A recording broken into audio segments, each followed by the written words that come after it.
Welcome to our channel. Today we how to verify your domain Warmup in Google Workspace step by step clearly. To verify your domain Warmup in Google Workspace, start by logging into your Google Workspace admin console. Once logged in, navigate to the Domains section. Select the domain you wish to verify for Warmup. Check if you have already set up an email sending plan. If you haven't, create a new sending plan according to your needs. Monitor your email sending volume gradually over the first few weeks. Ensure you are sending emails to engaged users to maintain a good sender reputation. Use tools like Google Postmaster tools to monitor your domain reputation.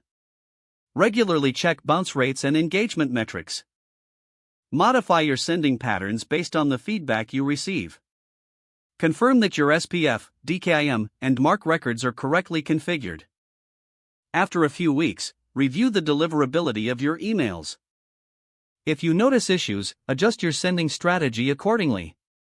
Continue this process until you achieve a stable sending reputation. Once verified, you can confidently scale your email operations. Keeping track of your domain Warmup is essential for long-term success.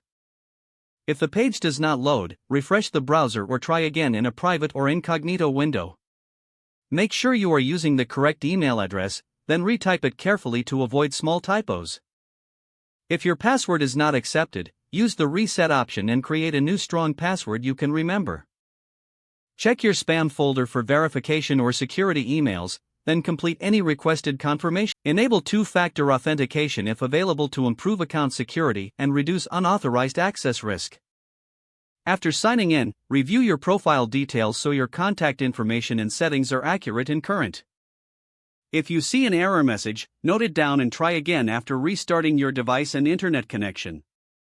Log out when you finish, especially on shared devices, to keep your account and payment information secure. If the page does not load, refresh the browser or try again in a private or incognito window. Make sure you are using the correct email address, then retype it carefully to avoid small typos. If your password is not accepted, use the reset option and create a new strong password you can remember. Check your spam folder for verification or security emails, then complete any requested confirmation steps. Don't forget to like this video and subscribe to our channel for more step-by-step tech guides.